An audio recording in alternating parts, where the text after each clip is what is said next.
Geralmente, quando a gente pensa em fronteiras, ou limites de proteção, a primeira imagem que vem à cabeça é sempre algo muito rígido. Com certeza, um muro de concreto, né? Exato, um muro ou uma cerca de aço grossa, algo assim. A gente tem essa expectativa meio humana, sabe, de que para ter segurança e separar as coisas, a estrutura precisa ser totalmente estática. É uma falácia de engenharia até bem compreensível. Estruturas que não se movem trazem uma ilusão de segurança para a gente. Sim, mas hoje a proposta deste nosso mergulho aprofundado nas fontes de biologia celular é justamente virar essa lógica de cabeça para baixo. Sejam muito bem-vindos a mais uma análise, pessoal. Olá, para quem nos ouve, é um prazer estar aqui para desconstruir essa ideia de parede estática. Certo, vamos desempacotar isso. A gente vai focar na membrana plasmática, que é basicamente o marco zero da vida.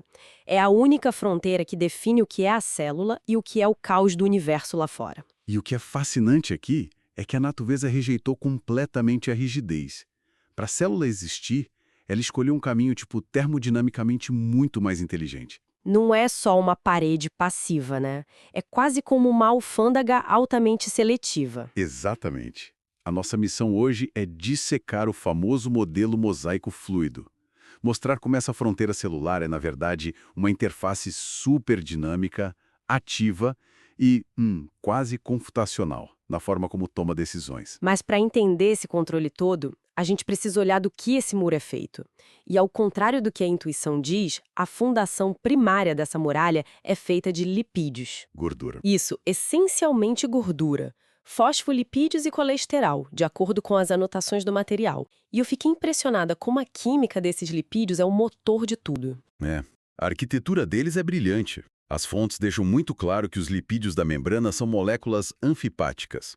E para quem já está familiarizado com biologia estrutural, o impacto disso é enorme. É aquela questão de gostar ou não de água, certo? Isso. A molécula tem uma cabeça polar, que é hidrofílica, ou seja, ama a água, e um par de caudas apolares, que são hidrofóbicas. Elas fogem da água como o diabo foge da cruz. E como o citoplasma lá dentro da célula e o fluido extracelular lá fora são basicamente compostos de água. A física meio que obriga esses lipídios a se organizarem em uma bicamada. As caudas se escondem no centro, viradas umas para as outras, e as cabeças ficam viradas para fora e para dentro, encarando a água. É um sistema de automontagem perfeito. Eles não precisam de parafusos ou grampos ou, sabe, ligações fortes para ficarem juntos. O próprio ódio à água no centro mantém a estrutura coesa. Sim, é energia termodinâmica pura trabalhando a favor da célula. E o material ressalta um ponto crucial. Os lipídios formam o muro, mas eles não transportam nada ativamente. A função deles é só isolamento elétrico e químico, né? Primariamente, sim. Uma matriz isolante que opera num estado líquido cristalino. Não é duro como plástico. Tem mais a consistência de um óleo de oliva à temperatura do nosso corpo. Nossa, óleo de oliva. Então a coisa está sempre em agitação térmica. O que me leva a uma analogia que eu criei lendo isso, que eu acho melhor que aquela clássica da pista de dança. Ah, estou curioso. Qual seria? Pensa numa multidão extremamente densa no centro de uma grande metrópole, tipo no horário de pico. Os lipídios são as pessoas. Tá, gostei. O material descreve que eles fazem um movimento de difusão lateral. Na minha analogia, seria como andar de lado, escorregando entre as outras pessoas na multidão, sabe? Aham. E tem a rotação, que seria a pessoa girando no próprio eixo ali no meio do aperto. Exato. Mas tem um movimento nas notas, o tal do flip-flop, que as fontes dizem ser raríssimo. O que seria isso na multidão? A pessoa dá um salto mortal por cima de todo mundo para trocar de lado. É, metaforicamente sim. A raridade desse flip-flop é uma aula de fisicoquímica. Para um lipídio pular da camada de fora para de dentro, a cabeça dele, que ama a água, teria que atravessar todo o meio do óleo, que odeia a água. Peraí, então a barreira de energia para fazer isso é gigantesca, né? Colossal. Por isso que o movimento de lado é fácil, mas pular para o outro lado geralmente exige proteínas especiais, tipo as flipases, e queima de energia. E variáveis externas podem bagunçar isso tudo, certo? Tipo a temperatura. Com certeza, uma febre alta, por exemplo. O calor aumenta a energia cinética do sistema. O óleo fica muito mais fluido, mais rápido, mais caótico. O que me traz a um paradoxo gigante aqui. Se o muro inteiro é fluido, deslizando igual óleo, e a célula está fechada nessa bolha que repele a água, como a célula não morre sufocada? É a grande questão. Pois é, como ela pega nutrientes ou interage com o ambiente se é só um isolamento de óleo? A solução evolutiva para esse isolamento é, ironicamente, a própria fluidez. Como a parede não é sólida de concreto, ela permite que você enfie outras peças lá no meio. As peças que vão fazer o trabalho pesado. Isso. O óleo isola, mas ele acomoda. E aí o nosso foco tem que mudar para os verdadeiros maquinistas dessa fronteira, que são as proteínas. Os portões e os guardas da célula. Lendo os slides, eu vi que as proteínas se dividem em dois grupos anatômicos bem distintos: as integrais e as periféricas. Exatamente. E a forma como elas lidam com o óleo dita tudo. Vamos olhar as integrais primeiro. Para uma proteína ficar presa no meio desse mar de lipídios, ela tem que jogar o mesmo jogo termodinâmico. Ela tem que ter partes que odeiam água também. Precisa. Elas têm ligações hidrofóbicas fortes. Elas dobram a própria estrutura, muitas vezes em forma de espiral, as hélices alfa, para esconder as partes que gostam de água e expor os aminoácidos apolares para o óleo. Ah, então elas mergulham de cabeça na matriz. E o material chama muitas de transmembrana, porque atravessam o muro de fora a fora, né? De ponta a ponta, seja atravessando uma vez só ou costurando a membrana para lá e para cá em múltiplas passagens. Mas, se elas servem de túnel para passar água ou íons, a parte de dentro do túnel não pode odiar a água. É um design fantástico. Por fora, o túnel é oleoso para grudar na membrana. Por dentro, o buraco do túnel é hidrofílico, atraindo a água e as moléculas que a célula precisa. Genial. Mas aí a gente tem o outro grupo, as proteínas periféricas. E elas, pelo que entendi, nem entram no óleo. Ficam só encostadas na parte de fora ou na parte de dentro, nas cabeças dos lipídios. Elas interagem só com as partes que gostam de água. Operam em uma hemimembrana, ou seja, só de um lado do muro. E o texto fala que essa ligação química delas é mais fraca do que a das proteínas integrais. E é aqui que eu fiquei com uma pulga atrás da orelha. Pode falar. Se a ligação é fraca e a membrana inteira está flutuando e se mexendo o tempo todo, essas proteínas periféricas não correm o risco de desgrudar e se perder pelo citoplasma? Como a célula confia funções tão críticas a algo que está meio solto? Se conectarmos isso ao panorama geral, a gente percebe que fraco quimicamente não significa inútil mecanicamente. A dedução de que elas se perderiam faz sentido, mas ela ignora o esqueleto da célula. O citoesqueleto, né? Sim. Voltando para a sonologia da multidão na cidade, os lipídios são as pessoas andando. As proteínas integrais são tipo as cabines de metrô enfiadas no meio do caos, fixas. Certo. As proteínas periféricas, do lado de dentro, frequentemente servem para amarrar essas cabines nos trilhos do metrô lá embaixo, ou seja, nos filamentos de actina e microtúbulos do citoesqueleto. Ah, elas são as âncoras. Então a membrana pode ser líquida, mas a célula não perde o formato porque essas proteínas amarram a superfície aos ossos da célula. É um sistema de tensegridade em nanoescala. A membrana elástica acomoda impacto, mas a proteína segura a onda estrutural. E além disso, elas também servem como enzimas, receptores químicos de hormônios e colas para juntar uma célula na outra. É muito trabalho para uma borda só. Mas tem um calcanhar de Aquiles sistêmico gigante nisso tudo se a gente pensar no corpo humano inteiro. A questão da identidade imunológica. Exatamente. Se a membrana é feita de lipídios e proteínas usando regras físicas universais, como é que o nosso sistema imunológico, com seus glóbulos brancos patrulhando trilhões de células, não ataca o próprio corpo? É o reconhecimento. E a resposta não está na gordura nem nas proteínas nuas. Aqui é onde a coisa fica realmente interessante para mim. Vamos falar dos carboidratos. O terceiro pilar. E tem uma regra espacial super estrita nos slides sobre isso. Eles são exclusivos da membrana plasmática celular.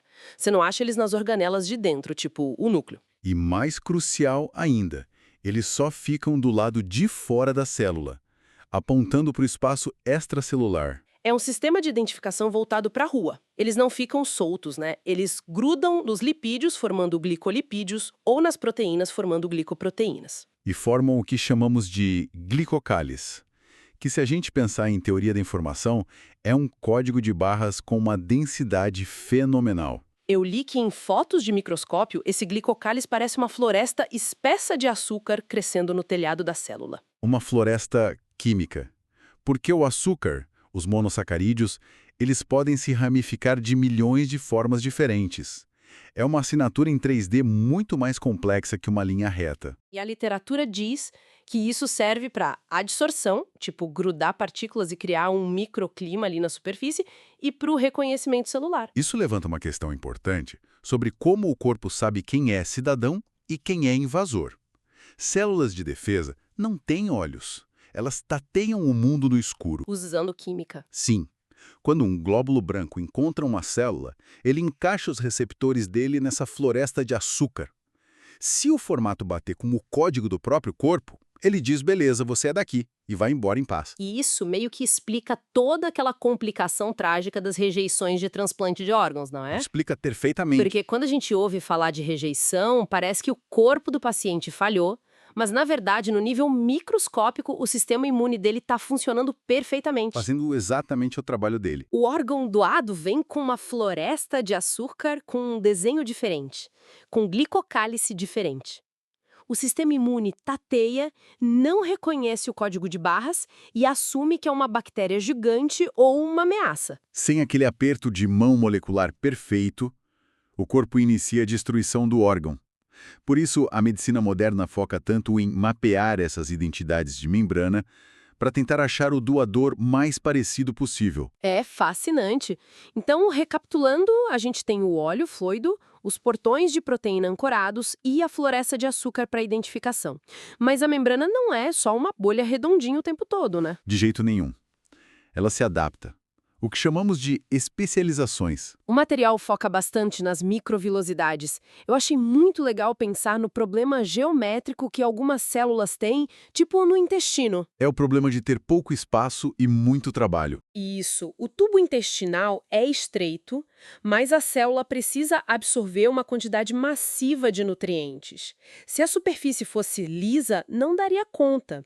Então, a membrana se dobra igualzinho um acordeão ou os pelos de uma toalha felpida. E ao fazer isso, ela multiplica a área de contato útil absurdamente. É a mesma lógica de um dissipador de calor de um computador. A forma dita eficiência. E não é só absorção, tem os desmossomos e hemidesmossomos nas anotações também. Que funcionam como rebites industriais. Imagine a pele, que sofre fricção o tempo todo. Se não fossem esses rebites estruturais na membrana, segurando as células umas nas outras, a pele da gente ia rasgar fácil, fácil. Nossa, é verdade. E tem as junções gap também, que são meio que corredores diretos entre duas células. Um atalho. Em vez de jogar o sinal químico lá fora no fluido, as membranas se fundem e criam um tubo direto de um citoplasma para o outro, para comunicação instantânea. Tudo isso forma o palco para a função mais dinâmica de todas, o transporte de substâncias. A membrana tem que decidir o que entra e o que sai, e às vezes lutar contra a própria física para isso. Tem o transporte passivo, claro, que não gasta energia, o tal do ATP. A difusão simples ou facilitada. É só deixar a molécula ir para onde ela naturalmente já iria, a favor do gradiente. Tipo abrir a porta e a galera que está espremida entrar. Exato. Mas o show mesmo acontece no transporte ativo, onde a célula soa a camisa para bombear coisas contra a vontade natural da física. O primário é direto, pelo que vi. Queima a energia lá, o ATP, e a proteína empurra o íon para o lado mais lotado. A bomba de sódio e potássio faz isso o tempo todo. O tempo inteiro. Mas o transporte ativo secundário é de uma genialidade mecânica. Eu amei a explicação dele nas notas de impulsionado por gradiente iônico. Deixa eu tentar uma analogia, ver se faz sentido. Imagina que o transporte primário é um motor enchendo a represa de uma usina hidrelétrica de água. Certo, ele cria um desnível artificial. Isso. Ele joga os íons todos para um lado do muro. Cria uma represa de energia potencial colossal, porque os íons estão loucos para voltar e equilibrar as coisas. O transporte secundário seria tipo a turbina da usina. Uma metáfora impecável. A proteína secundária abre a porta para o íon voltar a favor da correnteza, mas ela cobra um pedágio. Ela usa a força daquela água, voltando, para arrastar outra coisa junto. Exatamente. A força cinética do íon é acoplada mecanicamente para puxar uma molécula gigante, tipo uma glicose, que não queria entrar na célula. Pode ser junto na mesma direção, o cotransporte, ou empurrando para o lado oposto, o contratransporte. A célula literalmente usa a energia de uma represa iônica para financiar o trabalho de outra molécula. É lindo! Mas e quando a proteína não dá conta do tamanho? Tipo, quando a célula precisa engolir uma bactéria inteira ou beber um tantão de líquido de uma vez só? Aí o conceito de porta falha. Você tem que derrubar a parede. Entra o transporte em massa. Fagocitose e pinocitose. E, de novo, se a membrana não fosse fluida, isso seria impossível. O custo energético para deformar a fronteira desse jeito é enorme. Na fagocitose, o citoesqueleto tem que ser desmontado ali no local. A membrana estica os braços, abraça a bactéria e se funde nela mesma, puxando o pacote inteiro para dentro. Na pinocitose ela afunda, né? Criando tipo um poço que enche de líquido antes de estrangular e fechar. A parede não só abre a porta, ela vira o pacote de entrega. É uma transfiguração completa. Olha, esse foi um encerramento fenomenal para o mergulho de hoje. Revisar tudo isso destruiu completamente aquela visão antiga e obsoleta de um diagrama estático nos livros da escola. A membrana não é só uma linha desenhada no papel. É um oceano líquido em agitação o tempo inteiro, mantido no lugar pela repulsão à água, estruturado por proteínas incríveis e enfeitado por uma floresta de açúcar que dá a nossa identidade, né? Uma máquina formidável em escala nanométrica. A síntese perfeita do que é ser flexível, mas ter controle absoluto. Isso me traz a um pensamento final. Uma provocação baseada no que discutimos. A gente, como civilização humana, é meio obcecada por construir muros de concreto, barreiras super rígidas, protocolos de segurança que não entortam de jeito nenhum. A gente acha que rigidez é força. Exato. Mas a natureza, há bilhões de anos, testou e provou que o design mais resistente e inteligente do universo para se proteger de ataques e choques não é o estático. A verdadeira resistência vem da fluidez extrema, de ceder sob pressão sem quebrar, de se adaptar ativamente. É um paralelo poderoso. Fica aí a reflexão para quem nos ouve.